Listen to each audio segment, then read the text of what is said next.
First class requirement number 7, Part B.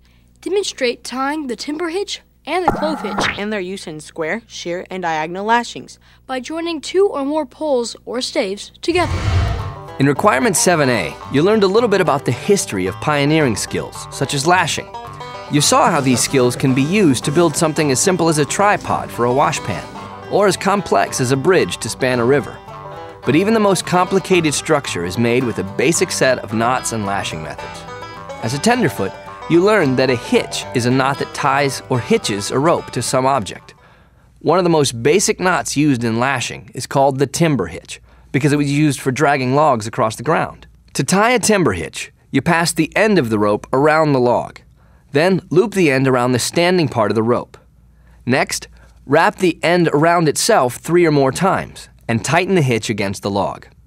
Let's watch the timber hitch again from start to finish. Another basic lashing knot is the clove hitch. That name comes from the word to cleave or split because the knot is split into 2 parts. To tie a clove hitch, form a half hitch by looping the rope around the pole and across itself. Then form a second half hitch by taking a second loop back around the pole. And then tuck the end of the rope under the rope between the 2 loops. When you pull it tight, the clove hitch should form an X. Now, let's watch the clove hitch again from start to finish. You can also tie a clove hitch by making the 2 loops and slipping them over the end of a pole or the neck of a bear bag. Now, let's see how these knots are used in the lashing process. Lashings join 2 or more poles together, for example, in order to build a square framework.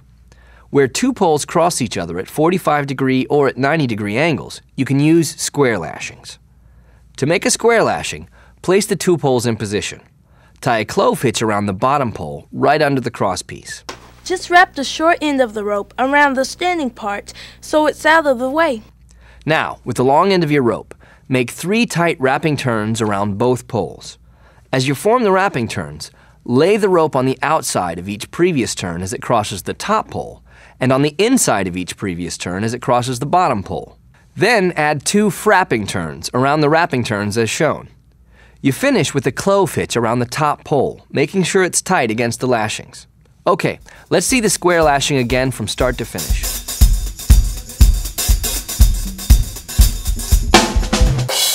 Another lashing technique that's used to bind 2 poles together is the shear lashing. It's used where a flexible joint between 2 poles is needed, and the poles cross each other at a 45-degree angle or less. To make a shear lashing, lay the poles side by side so their bottom ends are even. Tie a clove hitch around one pole. Add 5 or 6 snug wrapping turns by weaving the rope back and forth around the poles. Then, make 2 frapping turns between the 2 poles, pulling each frap tight. Finish with the clove hitch worked tight against the lashing on the second pole. Then, you can spread the poles to form the angle you need. Now, let's watch the shear lashing again from start to finish.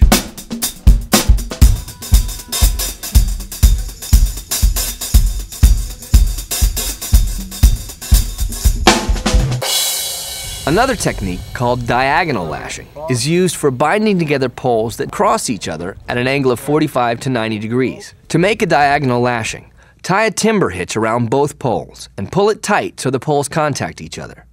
Then, make 3 tight wrapping turns on the opposite diagonal. Be sure to make the wrapping turns side by side with each other. Next, make 3 wrapping turns on the same diagonal as the timber hitch you started with. When you finish those wrappings, cinch them down with 2 frapping turns. Finally, tie off the rope with a clove hitch, making it tight against the lashing. Now, let's see the diagonal lashing again from start to finish.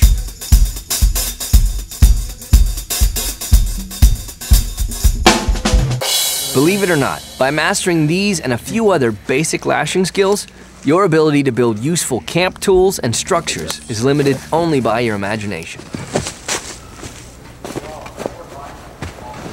Hello. That's first class requirement 7B. The timber hitch and clove hitch. And their use in square, shear, and diagonal lashings.